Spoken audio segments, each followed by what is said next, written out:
Bonjour à tous et bienvenue sur la chaîne. Dans cette vidéo, on va s'occuper de la grosse boîte qui est juste à côté de moi. Et dans cette boîte, qu'est-ce qu'il y a? Le quad électrique de chez Sano Apollo, le Predator 1500 watts. Allez, comme d'habitude, on va retirer le carton, on va retirer la cage en ferraille et on va assembler tout ça. Allez, let's go!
Le montage est terminé de ce Predator 1500 watts de chez Sano Apollo Motors.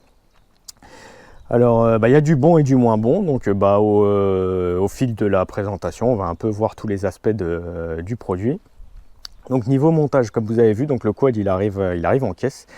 Donc le carton, vous pouvez virer le carton par le dessus ou le découper comme j'ai fait. Vous démontez la cage en ferraille et ensuite vous arrivez donc sur le quad.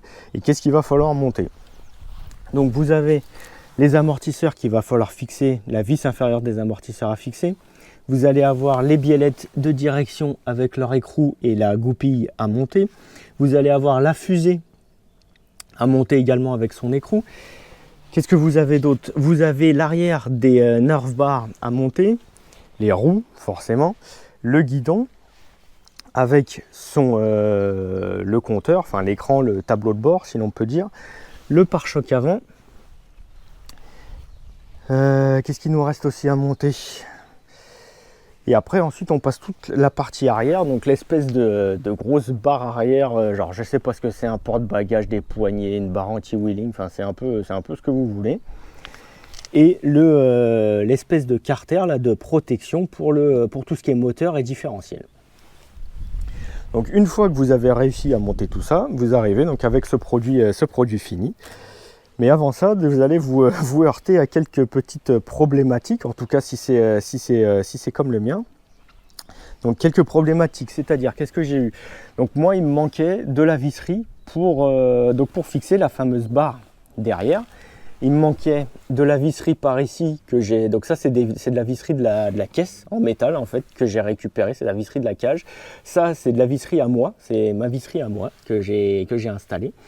Pour monter pareil, la protection, tout ça c'est des vis que moi j'ai mis parce que j'avais juste pas les vis en fait. Pour fixer les renforts des ailes arrière, du carénage arrière. Donc ces barres là, donc ces barres là quand vous les avez dans le colis, oui, aux petites précisions, j'aurais peut-être dû commencer par ça. Dans le colis, donc vous avez un manuel d'entretien, oui, d'utilisateur ou d'entretien, mais rien du tout qui explique le montage. Donc c'est un peu la va comme je te pousse, hein. Alors pour les mecs qui sont un peu mécaniciens, ça ne devrait pas trop poser de problème. Moi j'ai pas galéré honnêtement, mais pour le gars qui n'est pas trop dans la mécanique, il risque de galérer un certain temps pour le monter le quad. Et donc une fois que vous avez compris comment ça va, vous essayez de le fixer et vous vous rendez compte donc qu'il manque des vis. Donc pareil, ici c'est des vis de la caisse que j'ai récupérées pour fixer donc les raidisseurs des ailes arrière. Il vous reste donc ensuite il vous reste à gonfler les pneus et vous êtes parti. Alors donc on va faire un peu le petit tour là du propriétaire là. Donc déjà à première vue, qu'est-ce qu'on voit? On voit que les durils de frein, elles frottent sur les ressorts des amortisseurs. Alors c'est pas la fin du monde, mais j'ai envie de dire c'est pas top quand même. Sur la plaque moteur, donc vous avez le VIN, vous avez le modèle, la date de fabrication, vous avez bien les 1,5 kW, donc 1500 watts en rated power. Rated power, ça veut dire quoi? En gros, c'est votre puissance nominale. Et ça, c'est une très bonne nouvelle parce que du coup, ça veut dire que vos 1500 watts annoncés sur le site du fabricant, c'est du nominal et non pas du pic. Donc, non pas de la vitesse, de la puissance de pointe, c'est de la puissance nominale. Et donc, ça c'est très bien parce que ça veut dire qu'en pointe, on va pointer vers les 3000 watts. Je m'en doutais un peu, hein, honnêtement, parce que 1500 watts dans un machin de ce poids-là et les performances qui sont annoncées, c'était pas trop faisable. Avec les calculs rapides que j'avais fait, que je vais vous montrer tout à l'heure, donc quand vous allumez le tableau de bord, il y a une espèce de compte-tour qui s'affiche qui en fait est un ampère-mètre. Et cet ampère-mètre, quand vous mettez un coup de gaz à fond en continu, on va dire pour faire une vitesse de pointe par exemple, il monte jusqu'à 50 ampères. On est sur des batteries 60 volts, donc 60 x 50, ça nous fait, je vous le donne en 1000, 3000. Et pour ceux qui n'ont pas oublié leur cours d'électronique ou d'électricité, à l'école ou au collège ou au lycée, P égale UI. Donc comme je vous disais, 60 x 50, 3000. Donc on est bien sur un moteur qui fait du 3000 watts en pic, en pointe, et du 1500 watts sous 60 volts, je ne sais pas si vous allez pouvoir lire là sur le moteur, en continu, en puissance nominale. Donc petite explication, qu'est-ce qui différencie la puissance pic et la puissance nominale? Donc la puissance pic, la puissance de pointe, c'est ce que votre système va pouvoir développer sur un court instant. Enfin vraiment c'est le maxi du maxi sur un court instant. Votre puissance nominale, c'est la puissance continue que le système va pouvoir fournir. Et donc c'est la grandeur qui est la plus pertinente, c'est la grandeur qui fait foi entre guillemets, parce que c'est comme les enceintes. Pour ceux qui connaissent un peu la sono ou les enceintes, vous avez la puissance pic, la puissance pointe et la puissance RMS, ou la puissance nominale. C'est le même principe. Une enceinte, si on vous vend une enceinte à 100 watts en pic, ça veut dire qu'elle a que 50 watts en nominal, en gros, elle crache que dalle. Et pour les véhicules, c'est le même principe. Mais comme je vous dis, j'avais pas de beaux espoirs, mais j'avais de belles suppositions, parce que sur un véhicule électrique, quand vous commencez à voir ce câblage orange, ça veut dire qu'on commence à passer sur des ampérages et donc des puissances et des performances qui sont vraiment intéressantes. Tant qu'il n'y a pas ces fils et ces câblages orange, clairement on est sur du jouet. Par contre, dès que vous passez sur des machines avec ce type de câblage orange, vous passez sur des normes type véhicule électrique, et là on passe sur des fonctionnements et des performances et des puissances qui sont intéressantes. Alors, ceci étant dit, on va reprendre sur l'avant. Donc, vos roues, c'est du 8 pouces à l'avant comme à l'arrière, avec des pneus qui sont assez sympathiques, hein. La marque c'est Junkai, les AT 19 par 7 par 8. Donc c'est du pneu, ça me fait penser un peu aux pneus de tondeuse là, pour le gazon, pour pas abîmer le gazon. Ils ont l'air tendres, c'est pas trop mal. Franchement, c'est pour une dotation d'origine, c'est vraiment pas mal. Donc étroit à l'avant, beaucoup plus large à l'arrière. Par contre, tant qu'on parle des pneus, on va arriver sur un autre point qui fâche. Alors, dans le manuel d'utilisateur, on vous donne une certaine pression. Sur le véhicule, on vous donne une autre pression. Et là, c'est bien parce qu'on se dit, ouais, c'est trop bien, il y a un autocollant écrit en français et tout. Qu'est-ce que l'autocollant il dit? Pression des pneus à froid. Enfin, déjà, il vous dit que, attention, en gros, si vous mettez une mauvaise pression, tu risques de mourir, mec. Ok, d'accord, bon, déjà, ça fait flipper un peu, hein. Et ensuite, on vous dit donc pression des pneus à froid, avant, arrière, 1,5 bar mini, 2 bars max. ne jamais rouler avec des pneus sous-gonflés. Très bien. Donc là, on a bien compris le message. Attention, si je ne fais pas bien ma pression des pneus, je vais mourir. Sur les pneus, qu'est-ce qui est écrit? Alors forcément, ce n'est pas dans le bon sens, je ne sais pas si vous allez voir, mais en gros, il y a écrit 10 PSI en operating pressure et 24 PSI max to seat beads. Alors, 24 PSI max to seat beads, ça veut dire que quand vous changez les pneus, vous pouvez lui mettre maxi 24 PSI pour venir mettre le flanc du pneu à sa place dans la jante. Mais après, il va falloir le dégonfler. Et donc, comme on nous dit, qu'est-ce que c'est la pression de fonctionnement? C'est 10 PSI, donc operating pressure, ça veut dire pression de fonctionnement, pression nominale, pression normale. Et 10 PSI, ça donne quoi? Et bien 10 PSI, selon la table de conversion, ça vous donne, je vous le donne en 1000, 0,7 bar. Donc on est loin, voire même très loin des 1,5 bar donc annoncés sur le petit autocollant qu'on a vu ici. Alors dans le manuel, il me semble qu'ils font état de 75 kPa ou 85 kPa ou un truc comme ça. Donc on se rapproche, on est à 1 bar, voire un peu moins d'1 bar. Mais il faut se référer à ce que dit le pneu. Hein. Vous n'allez pas gonfler un pneu qui vous dit 0,7 bar maxi à 4 bar 12. Hein. C'est pas ça la vraie vie. Hein. Donc moi, comme je vous dis, j'ai gonflé donc mes 4 pneus à 0,7 bar. Et ça me paraît pas déconnant parce que sur un quad, généralement, enfin même un quad normal, enfin entre guillemets, hein, on est rarement au-dessus des 1 bar. Hein. C'est 0,5, 1 bar grand max. Quoi. On passe peut-être 1 bar 5 dans la limite pour les quads qui font que de la route, mais c'est vraiment limite quoi. Donc déjà bon, ce petit point, on va dire problématique sur le côté des pneumatiques. C'est pas grave, on avance. Donc vous avez des étriers hydrauliques à l'avant comme à l'arrière. Donc 2 étriers à l'avant, 2 étriers à l'arrière avec leurs disques, on y reviendra tout à l'heure. Alors c'est du petit étrier, hein, c'est du, y a pas beaucoup de pistons, c'est du petit diamètre, c'est bon, en même temps la machine n'est pas très lourde, ça roule pas non plus à 50 000 km/h, bon bref, c'est suffisant. Vous avez donc votre fusée en aluminium montée sur des rotules, ça c'est très bien parce que les rotules, c'est un gage de qualité et de comportement qui est... c'est des rotules, tout ce qui est monté sur rotule, c'est largement mieux. Hein. Vous avez donc alors si on peut appeler ça un réglage, hein, mais il y a un peu de filetage qui dépasse. Donc vous pouvez vous permettre un réglage du carrossage de la roue. Vous avez donc une double triangulation avec votre amortisseur donc à monter, hein, je vous le rappelle, ça c'est à vous de le monter, sur donc, le bras inférieur et ensuite il vient se reprendre sur le châssis. C'est des amortisseurs qui sont, c'est des vrais amortisseurs, c'est pas juste un ressort pour faire joli, c'est des vrais amortisseurs avec une compression et une détente. Alors pas de réglage, hormis la précontrainte du ressort, vous n'avez pas de réglage. Mais c'est des amortisseurs qui font le taf et qui sont corrects, on va dire, c'est des vrais amortisseurs, c'est pas des pompes à vélo. Vous avez des petits graisseurs un peu partout, là, vous voyez la petite truc rouge là, ça c'est des graisseurs. C'est ça qu'il va falloir venir avec une pompe à graisse, vous allez venir remplir cette graisse. Alors vous avez les grades de graisse à utiliser dans le manuel, hein, ça c'est bien fait par contre, avec les périodicités de graissage, mais donc ça va vous permettre de venir graisser, donc lubrifier toute votre suspension et toutes les pièces en mouvement. Donc ça c'est bien et pensez à le faire. Nous avons donc notre pare-choc.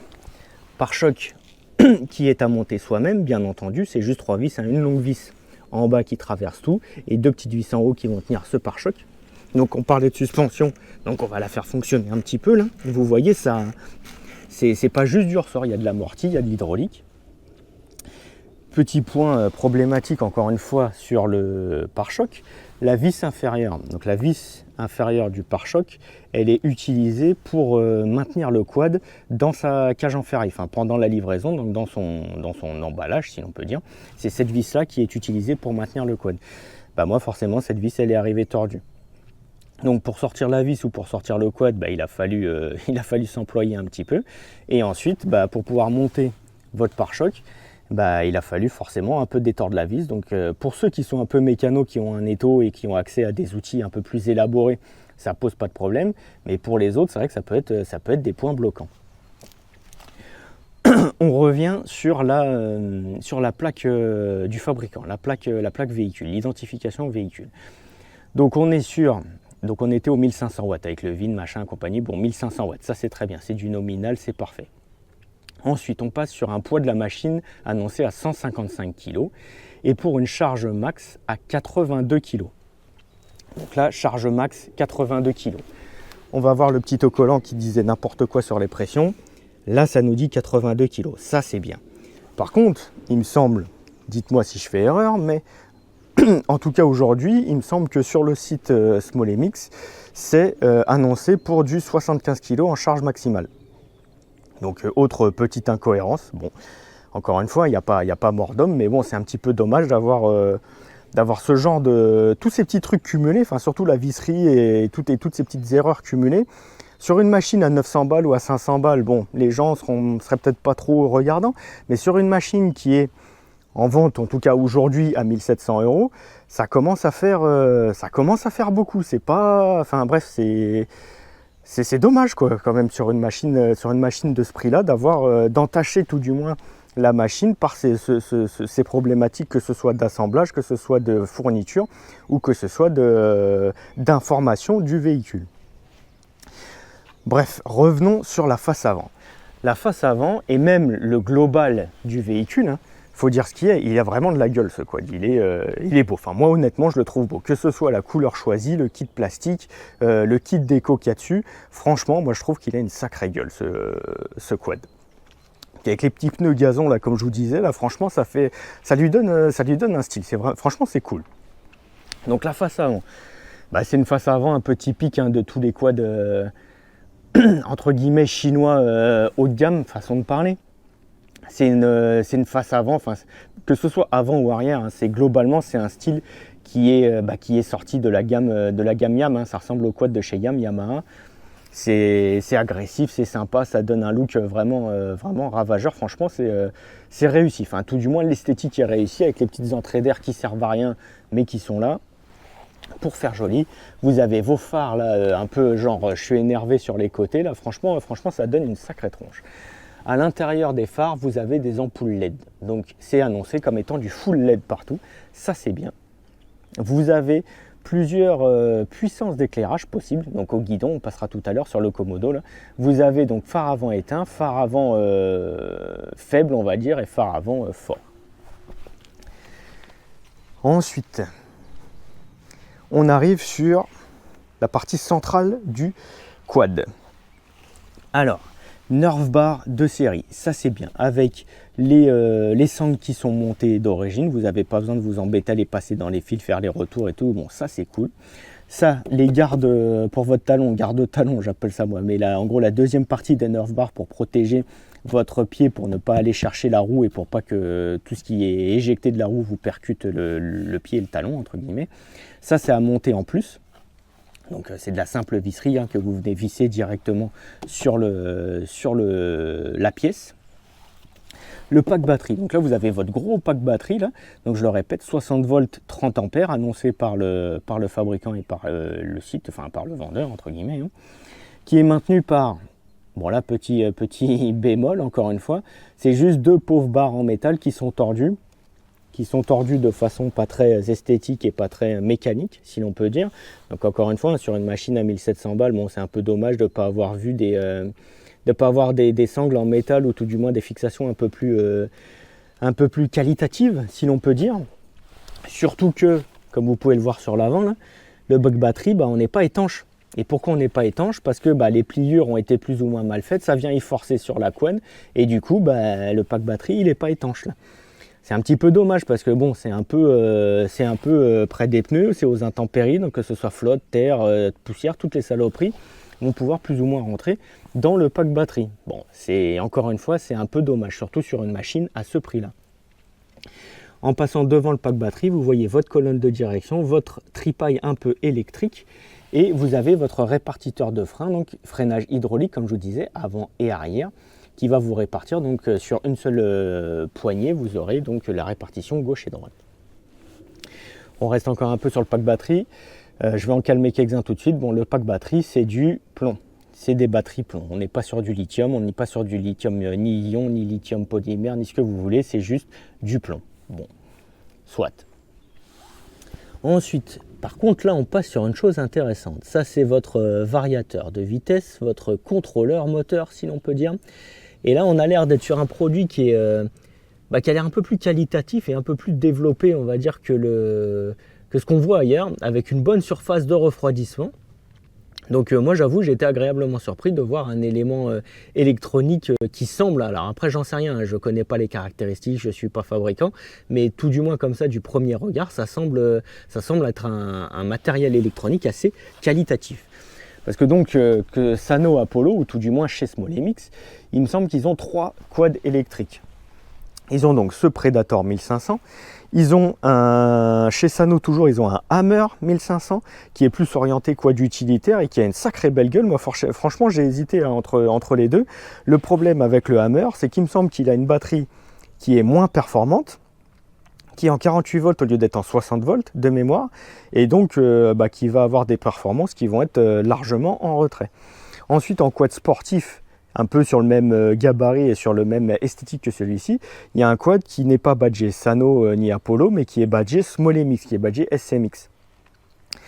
De mémoire, de ce que j'ai pu voir en termes de différence, c'est une batterie moins performante. On n'est plus sur du 30 ampères, mais sur du 20 ou un truc comme ça, je crois. Des suspensions qui sont moins qualitatives. Le variateur, je ne sais pas, je n'ai pas vu quel variateur était équipé sur l'autre version. Donc bref, tout l'un dans l'autre. En gros, on va dire que d'un point de vue sport, cette version, enfin ce quad Predator, c'est le haut de gamme. La version SMX, c'est le bas de gamme. Et vous avez la version, donc le Hammer en 1500 watts, qui est la version donc plus utilitaire 4 roues motrices, un peu comme le CF Moto là. Mais il me plaisait bien, mais honnêtement, il a l'air d'avoir des perfos qui sont nettement inférieurs. Alors, toujours pour rester donc sur cette partie centrale, donc on va passer sur le guidon. Alors, sur le guidon, vous avez des belles poignées avec du caoutchouc, un petit bout d'aluminium et tout là. Moi, quand j'ai pris réception du quad, vous avez le petit bout là, vous voyez la vis là, c'est une fausse vis. Et le petit bout, il était cassé, il pendouillait, il était tombé. Forcément, quand c'est tombé, c'est moche. Donc, moi, qu'est-ce que j'ai fait? Un peu de colle cyanoacrylate, un peu de cyanolite, et j'ai recollé ça. Alors, encore une fois, c'est pas bien grave, mais sur une machine, encore une fois, à ce prix-là, ça fait chier de devoir refixer ces trucs là, machin, enfin bon bref, c'est un peu dommage quoi. Vous avez le magnifique macaron de contrôle qualité de la part de Ching Chong Pung, je sais pas qui c'est, mais en gros c'est le contrôle qualité, bon, ça a le mérite d'exister. Votre commodo gauche, donc commodo gauche avec en gros c'est un kill switch, c'est un contacteur pour le moteur on va dire. Donc là, il est sur arrêt, là, il est sur marche. Ici, vous avez votre commodo, votre commodo de phare. Donc là, plein phare, un peu moins éclairé et éteint. Ça ne fonctionne que pour les phares avant, bien entendu. Le phare arrière est d'office en fonction. Vous avez votre klaxon, votre frein arrière avec le petit hublot là pour voir le niveau. Et vous avez un petit levier là pour faire le frein de parking. Vous avez un frein de parking sur chaque levier. Ça, c'est pas mal. Vous avez votre écran central, on va l'allumer. Voilà, je ne sais pas si avec les reflets vous allez pouvoir voir grand chose, mais en gros l'écran central ressemble à ça. Voilà, donc vous avez votre jauge de batterie sur la gauche. Vous avez votre fameux contour sur le dessus qui est en fait un ampèremètre avec son unité qui est indiquée ici. Vous voyez le petit, ici là, vous voyez le x5 ampères. Donc ça veut dire qu'à 10, on sera à 50 ampères. Vous avez votre compteur de vitesse au milieu. Vous avez votre indicateur de rapport engagé, donc marche arrière, marche avant, vitesse 1, 2 ou 3. Vous avez votre totaliseur kilométrique, vous avez votre nombre d'heures de fonctionnement. Et ici, vous avez deux petits boutons pour changer entre le totaliseur kilométrique, le partiel 1, le partiel 2. Et je pense remettre à 0 tout le merdier. Sur le haut, vous avez des voyants, dont un voyant ready. Et pourtant, le ready est allumé, alors qu'on ne devrait pas être en ready parce qu'on est en moteur coupé. Pardon, on est en moteur coupé, donc le ready, la logique, devrait être éteint. Et ne s'allumer que quand on passe en moteur tournant. Et là, il devrait passer en ready. Bon, le ready, il est tout le temps allumé. Bon, bref, c'est pas bien grave non plus, mais bon, c'est des petits détails qui font que voilà quoi. De l'autre côté, donc, votre poignée de frein avec, pareil, le frein de parking, le petit levier pour bloquer. Là. Les vitesses, donc première vitesse, deuxième vitesse, troisième vitesse, marche arrière et marche avant. Ensuite, vous avez votre guidon, donc guidon en acier, hein, standard, il n'y a pas de souci, avec des pontettes guidon qui font 10 km de long. Et alors même si ça a un peu un look un peu bizarroïde, bah franchement c'est pas mal. Parce que si votre guidon il était posé donc comme sur la version Small MX du quad sportif, il n'y a pas ces réhausseurs. Le guidon est directement posé là-dessus. Et du coup, bah, ça vous fait quand même un guidon vachement bas. Alors pour les enfants, c'est bien, hein, mais pour les adultes, c'est un peu limite. Et là, cette réhausse, bah, ça vous permet d'avoir vraiment une position confortable sur le quad en tant qu'adulte avec ces rehausses-là. Alors le coût donc de l'adulte, tant qu'on en parle, eh ben, on va continuer à en parler. Alors que ce soit Apollo ou Small MX, il me semble qu'ils annoncent ce quad à partir de 7 ans. Tout du moins sur le site Apollo, il y a marqué à partir de 7 ans ou 8 ans. Bah, je sais pas si vous lisez comme moi, mais là, il y a une grosse pancarte hein, avec un gros sens interdit et tout. Attention, tu vas mourir. Hein. Bah, à partir de 16 ans. C'est bizarre quand même. Enfin, c'est bizarre. C'est pas forcément bizarre, mais bon, c'est un peu incohérent, encore une fois. Ici, je ne vous l'ai pas dit, vous avez votre contacteur à clé, donc votre allumage. Alors, on en arrive sur le dessus du quad. Alors, le dessus du quad, là, c'est pareil. Là, on va rigoler un peu 5 minutes. On a un bouchon de remplissage en carburant qui est maintenu par une vis. Bon, soit, pourquoi pas. C'est compréhensible. On va se dire, ils ont gardé les mêmes carénages pour la version électrique et thermique. Pas de souci de ce côté-là. Par contre, là, on a un petit autocollant. Et le petit autocollant, il dit quoi? Utiliser uniquement de l'essence sans plomb 98. Bah, je sais pas, je croyais que j'avais un quad électrique, les mecs. Bref. Ils auraient pu faire l'économie d'un autocollant, c'est dommage. Allez, on continue d'avancer. Alors, la selle. La selle, je trouve qu'elle a un style sympa, la selle, avec sa petite partie fine sur l'avant, là, son truc, là, franchement, elle est sympa, la selle, je trouve. D'un point de vue confort, c'est pareil, on est sur une mousse qui est assez souple, qui est assez confortable. Donc franchement, la selle en elle-même, elle est bien. Par contre, pour l'engager et la désengager, c'est un peu le bordel. Enfin, le bordel, non, c'est juste un coup de main à prendre. Donc là, je vous l'ai retiré. Qu'est-ce qu'on voit en dessous? Donc là, on voit notre variateur, votre contrôleur moteur variateur électronique. Ici, on a le disjoncteur. Donc c'est le disjoncteur principal. C'est la coupure, c'est vraiment la coupure du système complet. Vous avez un petit espace de rangement, votre connectique qui va au phare arrière et vous avez des prises qui vont nulle part. On ne sait pas ce que c'est. Bon, bref. Et donc pour remettre la selle, il va falloir venir engager ce petit bout là dedans, ce gros bout là dessous et l'espèce de crochet derrière dans le bout de ferraille qui est ici. Alors pour faire ça à une seule main, je ne vais pas y arriver. Mais en gros, il va falloir forcer sur le milieu, appuyer et taper un coup sec derrière pour pouvoir l'engager, sinon ça ne s'engage pas. Bon, au moins comme ça on est sûr que la selle ne va pas se barrer en roulant. Ça c'est une certitude. Hein. Allez, on continue. Donc là on passe sur l'arrière. Alors sur l'arrière, qu'est-ce qu'on voit? Je vous l'ai pas dit, je vois ça là tout de suite, là je vous l'ai pas dit tout à l'heure, mais tout ce qui est freinage, on est sur de la durite aviation. La durite aviation couleur un peu foncé, noir comme ça, là c'est sympathique en design. Par contre on se retrouve beaucoup avec ces protections. Je sais pas si vous voyez, voilà, là, ces espèces de protections qui sont faites donc, pour protéger la durite, pour la passer dans des passes durite et compagnie. Les machins ils pendouillent comme ça, ils sont reliés à rien du tout. Donc c'est un peu étonnant aussi, encore une fois, de voir ça, mais bon. Ça n'impacte pas le bon fonctionnement du véhicule, c'est juste un peu bizarroïde. Vous avez votre répartiteur de frein pour l'arrière, pareil, parce que vu qu'il y a un différentiel sur cette machine, il va vous falloir un frein arrière droit et un frein arrière gauche. Votre différentiel, il est là-dedans. Avant d'arriver au différentiel, on a quoi? Donc on a l'espèce de compartiment, donc le petit compartiment là que je vous ai montré tout à l'heure pour stocker.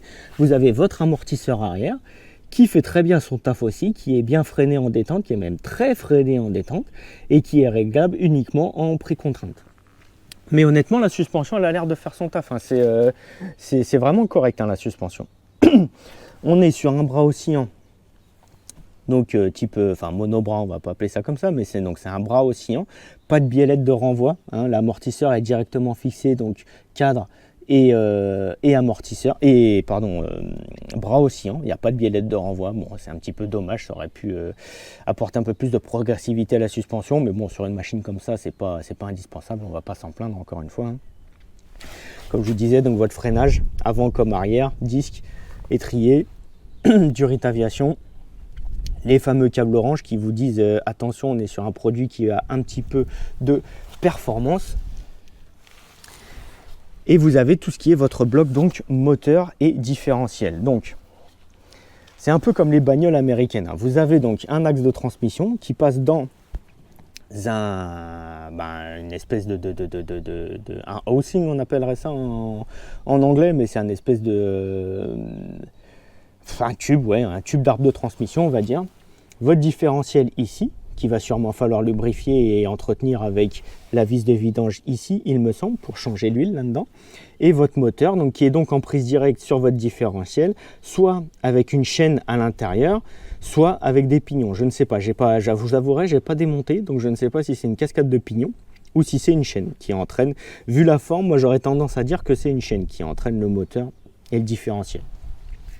Donc vous avez votre fameux moteur, donc 60 volts et 1500 watts nominal, je répète. Vous avez donc vos pneumatiques qui sont plus larges à l'arrière qu'à l'avant. Vous avez votre fameuse barre là, en triangle là, de l'amortitude qui, je ne sais pas trop à quoi elle sert. Parce que c'est pas avec ça que vous allez faire des wheelings, hein, enfin je pense pas. Et sur l'arrière, donc vous vous retrouvez avec votre catadioptre et un phare arrière, un feu arrière. Celui-ci, il n'a qu'un seul mode de fonctionnement. Peu importe, déjà il est allumé tout le temps de mémoire. Et peu importe la sélection de votre commodo là-haut, il aura la même intensité lumineuse. On va voir ça tout de suite, on va mettre le contact et je vais vous montrer un peu l'éclairage, ce que ça donne avec l'éclairage. Et on en arrive donc à cette protection du moteur. Alors la protection du moteur, donc comme je vous ai dit, pour la fixer, il a fallu que je trouve mes propres vis, mais bon, ça, moi, ça ne me pose pas trop de problèmes, pardon. Mais pour la personne qui achète ça, donc encore une fois, 1700 €, si elle faut qu'elle aille chez Bricorama ou chez Casto pour acheter de la visserie, bon, ça commence à faire un peu mal. Bref, donc vous avez cette protection, ce carter de protection, on va appeler ça comme ça, qui descend et qui vous protège donc le différentiel et le moteur. Et ça, c'est pas mal, parce que du coup, sans ce carter, on voit que c'est du pot valu à mouler à mon avis. Donc si ça prend un pet un peu trop fort avec un caillou ou un rocher, vous pouvez dire adieu à votre différentiel. Donc c'est solide, il a fallu que je m'emploie un peu parce que les pattes elles n'étaient pas tordues comme il fallait, bref il a fallu que je bricole un peu les pattes pour que ce soit bien ajusté au châssis, mais une fois que c'est fait avec la bonne visserie, ça tient, c'est solide et ça va bien protéger votre moteur du coup.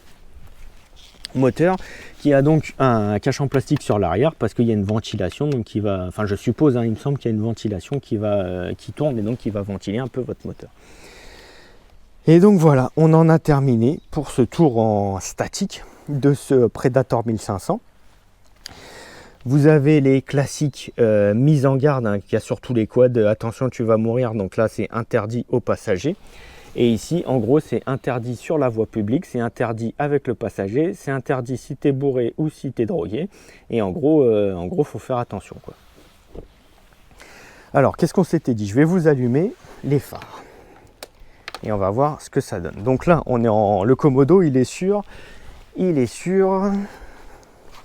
full. Donc là, le Commodo, il est éteint. Donc à l'avant, on n'a bien aucun phare d'allumé. Et à l'arrière, vous avez votre feu rouge qui est allumé. Si je le mets sur la première position, donc vous avez les lumières, les phares avant qui s'allument en position 1, enfin en intensité 1 si l'on peut dire, et le phare arrière donc qui reste bien entendu lui aussi allumé.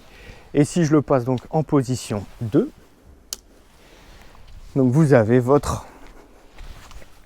phares avant qui ont une intensité donc supérieure et l'arrière donc qui n'a pas changé, lui qui reste juste simplement allumé. Alors tant que c'est allumé, on va jouer un peu avec les commodos. Je ne sais pas si vous allez voir, donc la vitesse 1, vitesse 2, vitesse 3, donc c'est avec ce commodo là, 3, 2, 1. Ici donc avec le commodo D et R, D pour drive, donc vitesse 1, R pour marche arrière. Et c'est un peu tout ce qui se passe sur le, comment dire, sur le compte. Donc on va éteindre tout ça. Voilà. Mais encore une fois, comme je vous disais, donc ce Predator 1500, ça a l'air, tout du moins, d'être une bonne machine, voire une très bonne machine.